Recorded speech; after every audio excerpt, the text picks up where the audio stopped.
Bueno, vamos a abordar la última mesa, con independencia de la conversación que tendremos al final también con Pablo y con Ezequiel, para poner un poquito, ¿no?, las conclusiones a la jornada. Pero antes hay una mesa que yo os reconozco que desde que leí el título me tiene absolutamente intrigado. Ayer la definí como poesía urbana.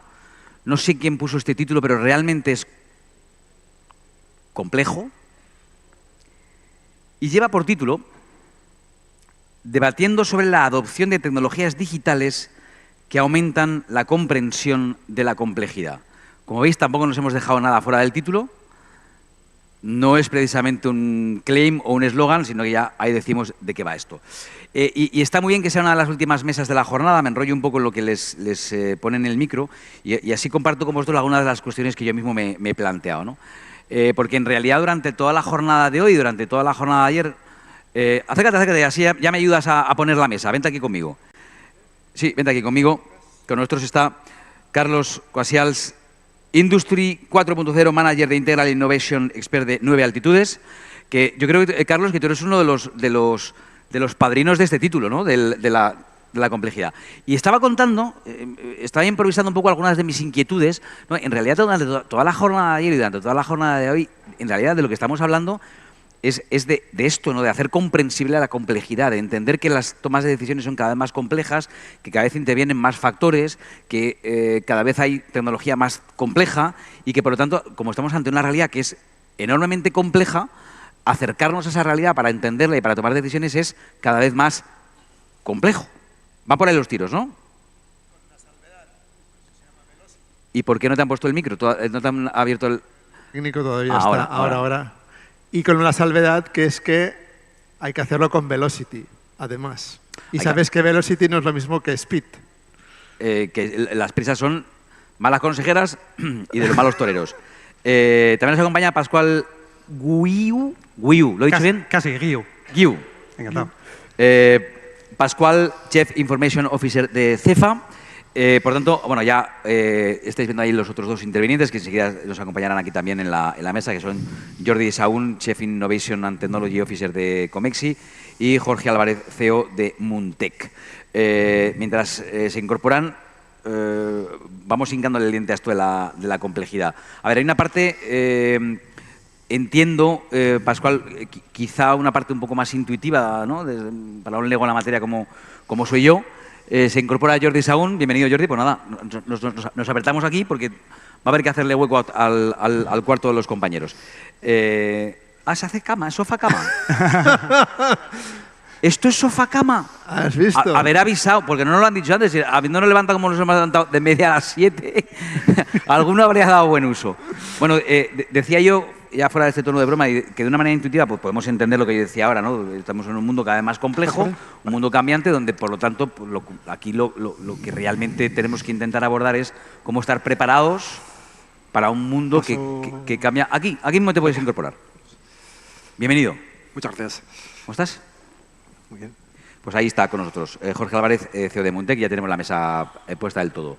Y estaba con Pascual, preguntándole a Pascual Guiu sobre la cuestión intuitiva de la complejidad frente, y por eso estáis aquí como expertos en la gestión de la complejidad, frente a lo que imagino que vosotros hacéis, que ya no es tan intuitivo, que es sistematizar eso y hacer que las empresas y los clientes con los que podáis trabajar y vosotros mismos podéis estar preparados para cualquier eventualidad en un mundo tan cambiante con tecnología tan dispar. ¿Va por ahí los tiros, Pascual? Va por ahí. Yo creo que contextualizando un poco el título de la reunión, que es complejo en sí el entender de qué puede ir esta mesa redonda, hablamos quizás de un mundo complejo, hablamos de que ha aumentado mucho la complejidad en todos los sectores, en todos los ámbitos. Cada vez estamos hablando de que reducimos series de fabricación, cada vez nos tenemos que adaptar más a los cambios, cada vez todo es más personalizable. Eso implica que los procesos que se definían originalmente ya no sirven, ya tenemos que estar en una constante evolución, y para eso es para lo que existen también pues, esas diferentes herramientas digitales que nos permiten a eso. Podemos estar hablando de herramientas de simulación que nos van a permitir adelantarnos quizás a unos escenarios difíciles y complejos o que no tenemos visión a corto plazo. Y eso es la base, creo, de empezar a trabajar con este tipo de soluciones para entender ese mundo complejo al que nos vamos a enfrentar. Creo que tengo que volver con Carlos a probablemente algo que teníamos que haber hecho nada más empezar, porque esto es, hablar de la complejidad es como hablar del amor, que cada uno tiene un concepto, queremos que estamos hablando de lo mismo porque nos suena, pero claro, cada uno tiene un concepto de lo que es el amor y lo que no. ¿Qué es la complejidad? ¿Nos tenemos con una definición para saber de qué acotamos de qué estamos hablando? Bueno, yo creo que ayer Joaquín nos ayudó mucho en la presentación de CAF, cuando precisamente hablaba de las muchas variables que tiene que manejar, ¿no? Cuando pensamos en el circo y en ese algo que tiene los 7 platos, 7, más de 7 son complicados, pues imagínate cuando hay que manejar más de 7 platos, muchísimos más, y encima hay que responderlos en tiempo y en forma, ¿no? Es decir, hay que acertar, en la industria nos aceptan fallos que sean menos de 5 nueves, como decían el otro día, y encima hay que responderlos ya con muchas variables, ¿no? Pues eso es la complejidad, ¿no? Cuando tienes que responder acertadamente, ya, y encima no fallar, ¿no? Entonces, eso es la complejidad. Aplica en muchos ámbitos, ¿no? Ellos hablaban de los 34 terabytes que hay que procesar, por lo tanto, eso es mucha información que hay que decidirlo ya, no vale retrasarse en la decisión. Y eso que sucede, tienes que haber tomado decisiones antes, ¿no? Por tanto, hay muchas decisiones que tienes que tomar antes en la decisión del producto para que aquello que suceda después pues, esté cerca de lo que tú quieres, ¿no? Por lo tanto, hay mucha gente tomando muchas decisiones con muchas variables distintas, que no siempre son las mismas, para que todo funcione. Entonces, ahí está la complejidad, porque como bien comentó Joaquín ayer, la cosa va de personas, y cada persona es singular, por tanto, ¿cómo conseguimos que en una organización muchas personas distintas tomen decisiones conjuntas en tiempo y en forma? Complejo. Complejo. Me voy aquí con Jorge Muntec y entonces ahí empezó a trazar el hilo de cómo lo voy entendiendo yo y si me equivoco me corregís, ¿vale? Porque yo entiendo que yo intento hacerlo entendible y digerible por el gran público, pero quizá pues no sea del todo exacto, ¿no? Pero, claro, ahí es donde se entiende el porqué de las tecnologías adecuadas que nos ayuden a hacer más visible, más sencillo o menos complejo, por un lado, la realidad que tratamos de entender y, por otro lado, bueno, pues cuáles son los caminos que tenemos que trazar para llegar a soluciones. ¿Van por ahí? Bueno, sí. Yo lo que haría es, quizá, si pensamos en tu abuela, ¿no? para explicarle... Que le decía yo antes, digo, esto tenemos que conseguir que esta mesa la entienda mi abuela. Sí. Vale. Por intentar aterrizarlo quizá un poquito más todavía, podríamos decir que un problema complicado puede ser lanzar un cohete a la Luna, ¿no? Donde tienes una serie de variables a nivel físico, sobre todo, que tienes que superar, ¿no? Para llegar a tu destino final. Y un problema de tipología compleja es, por ejemplo, la crianza de un hijo, ¿no? Donde tienes una serie de variables y luego también tienes aspectos de comportamiento, ¿no? Que no puedes modelizar de ninguna forma, ¿no? Entonces ahí estaríamos en un entorno ya complejo, ¿no? Un problema de resolución compleja.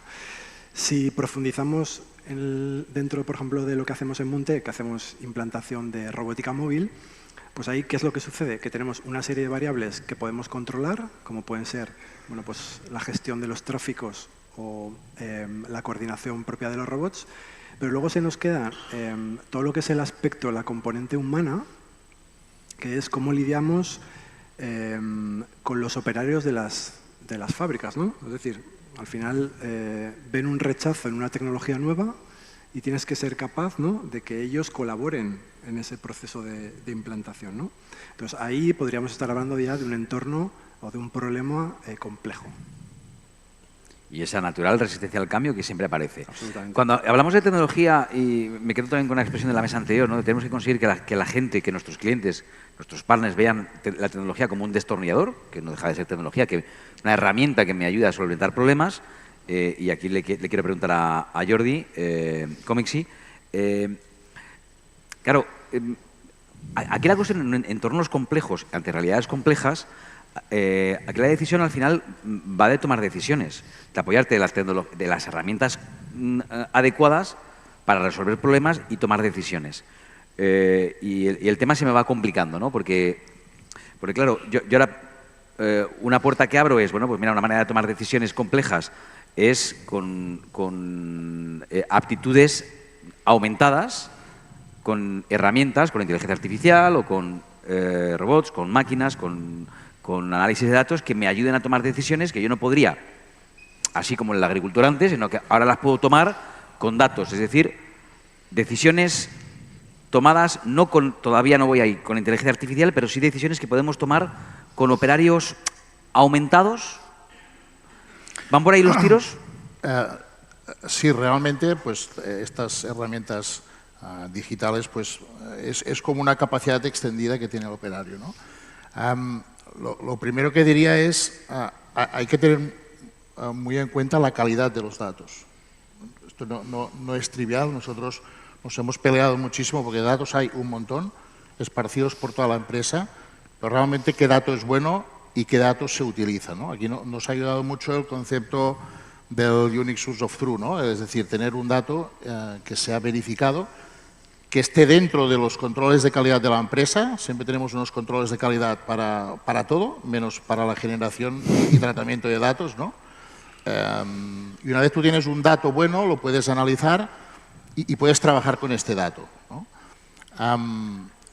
Es verdad de que hay una cierta reticencia por parte de los operarios de utilizar los datos, ¿no? Y utilizar las herramientas digitales, pero como decían los compañeros de antes, ¿no? Si al final el operario se ve beneficiado, su trabajo aporta más valor y él lo reconoce como un aporte de valor más para la empresa y personal para él, entonces estas tecnologías se adaptan bien, ¿no?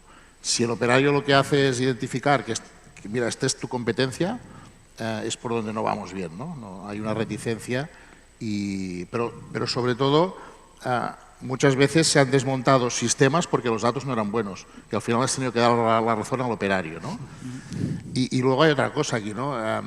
O sea, yo creo que todas estas herramientas están muy bien como un presetting, es decir, como cuando iremos al médico dentro de unos años y pondremos los síntomas y el médico tendrá una preevaluación, pero la decisión la tomará el médico.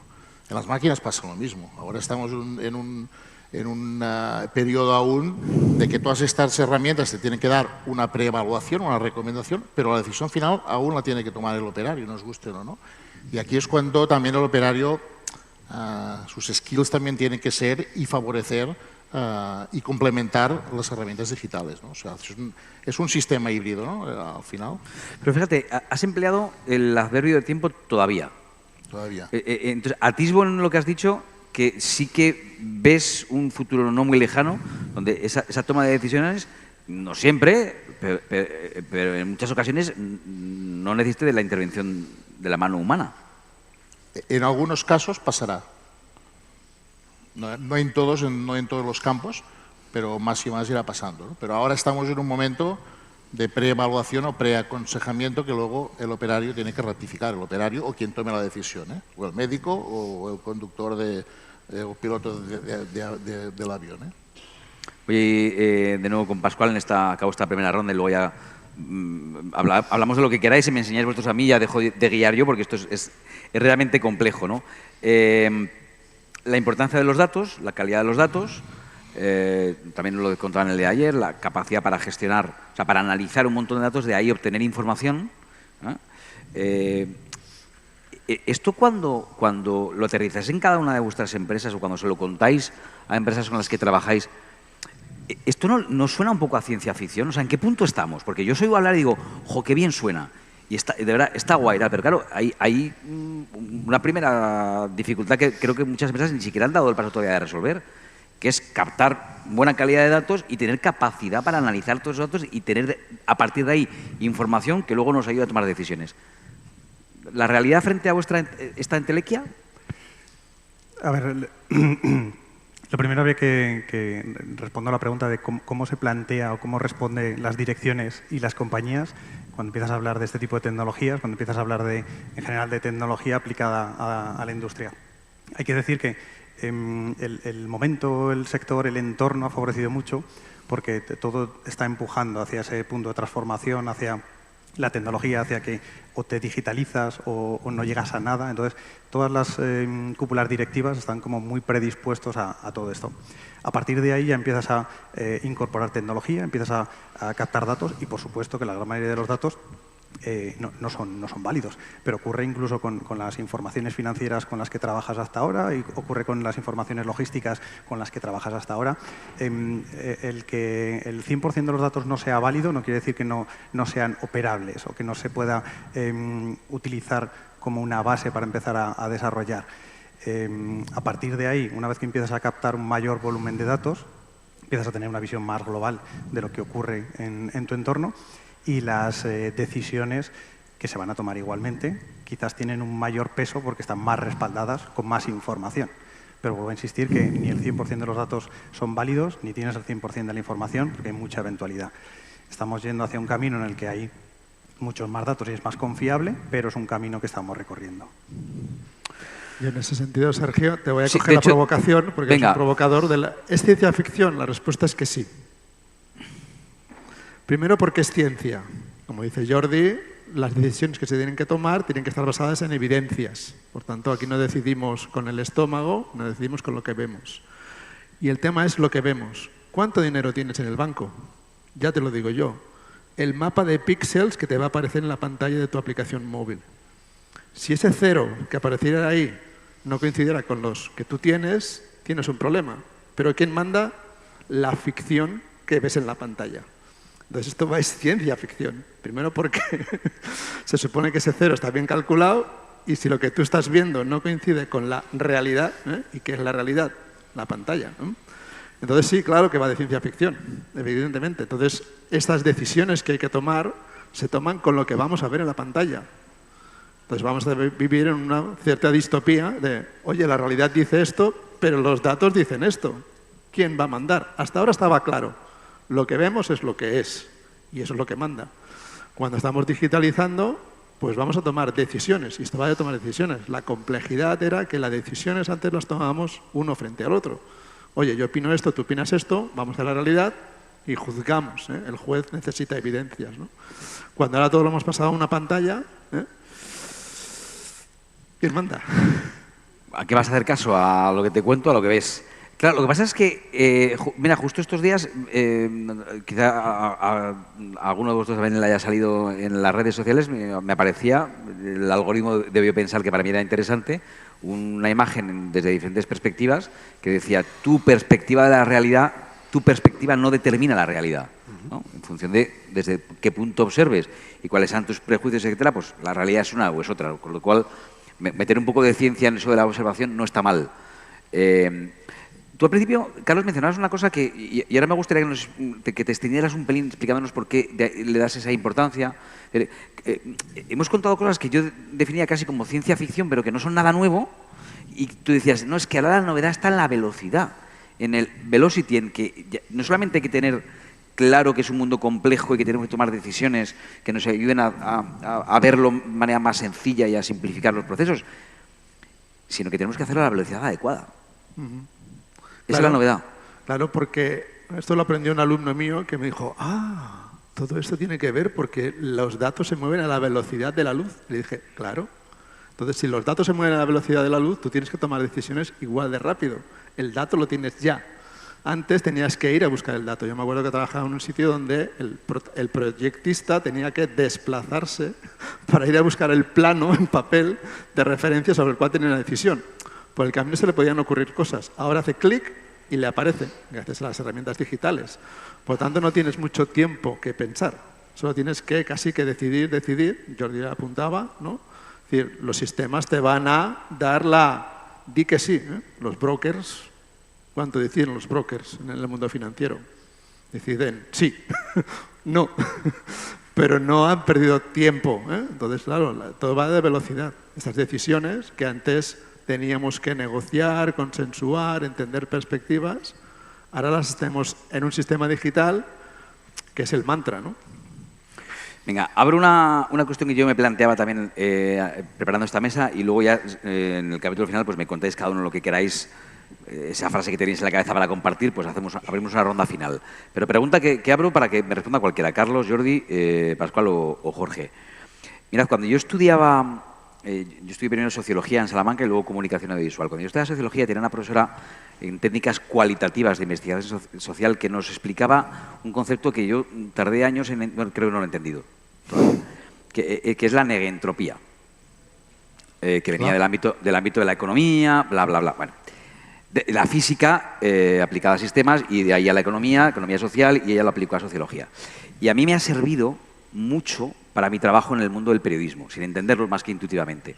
Que ella decía, mira, al final esto se resume en que cuanto más te compliques tú la vida a ti mismo, en el trabajo previo, tú te complicas mucho la vida, haces un trabajo muy complejo, pero cuanto más te lo has complicado a ti mismo, más has destilado bien la información, mejor lo has entendido y más simple se la devuelves a los demás. En realidad, lo que vosotros estáis contando es esto. Es decir, al final, en una organización, complicarte mucho la vida, trabajar mucho, es decir, intentar entender realidades muy complejas, aplicar la tecnología adecuada para hacerlo todo muy simple y para que al final el resultado final sea ofrecerle al usuario, al consumidor final, algo aparentemente muy sencillo.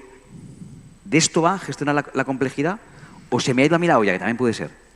Bueno, quizá parcialmente, no lo sé, pero no, lo que quería comentar es que, claro, al final, si nos ponemos en el punto de vista de cualquier empresa, ¿no? Cualquier organización, ¿no? Que arranca en un plan de transformación digital, es verdad que va a necesitar velocidad, pero no todas las organizaciones están predispuestas y preparadas para asumir esa velocidad, ¿no?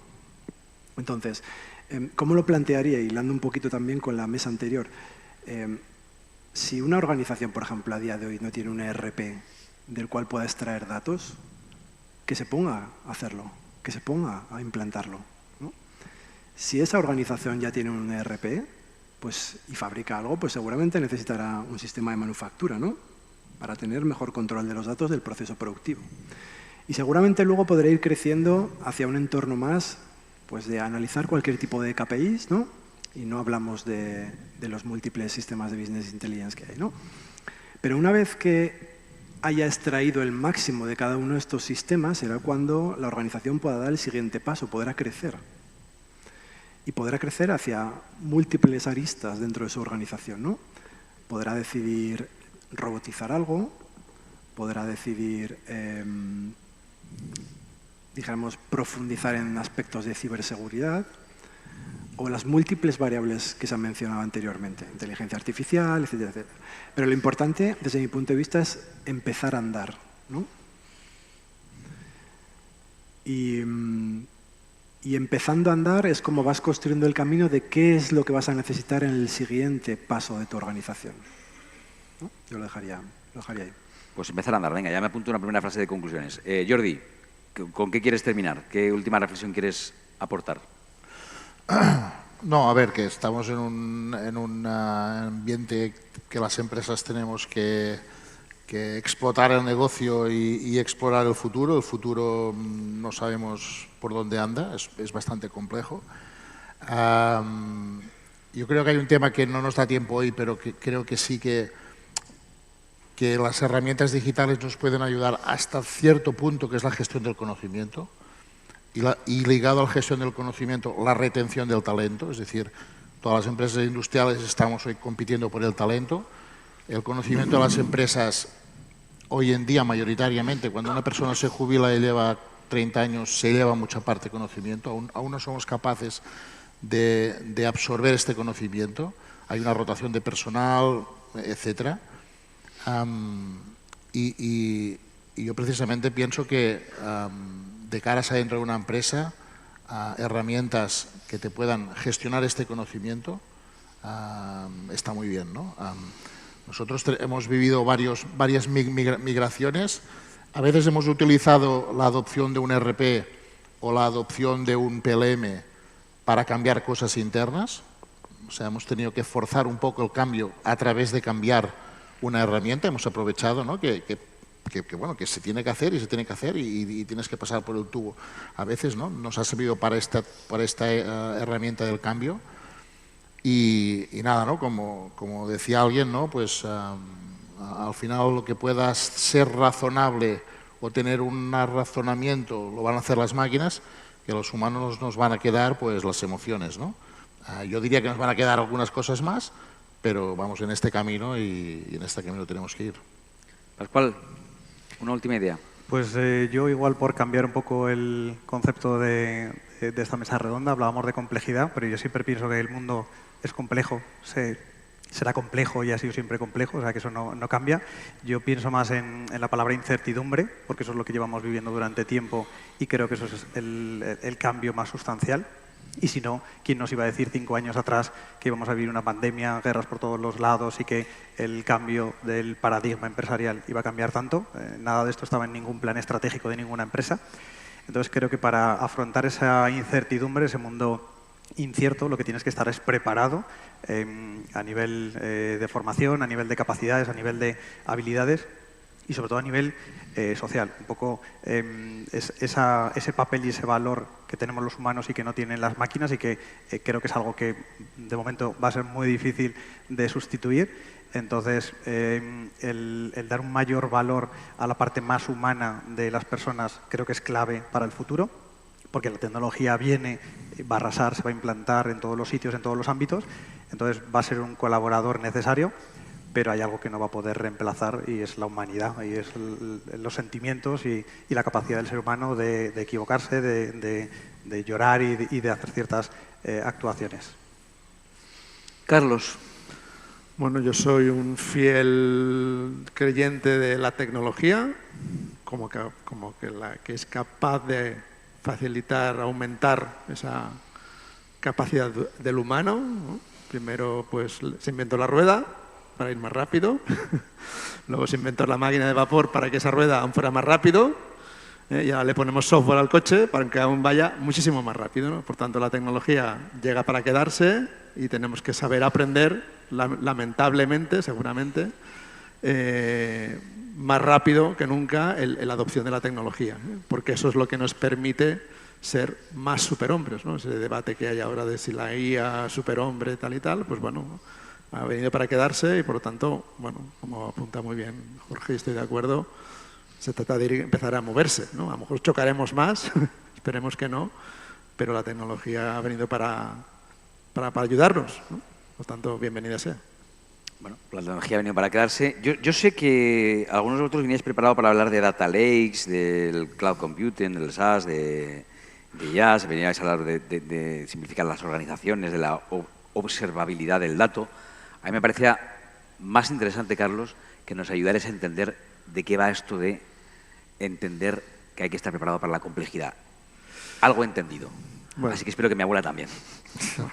Gracias a los cuatro, nos hemos quedado cortísimos, hay mucho para profundizar. Gracias a Carlos, a Jordi, a Pascual y a Jorge. Ha sido solo una cata. Muchas gracias a los cuatro. Bueno, muchas gracias. Gracias, Sergio. Muchas gracias. Muchas gracias.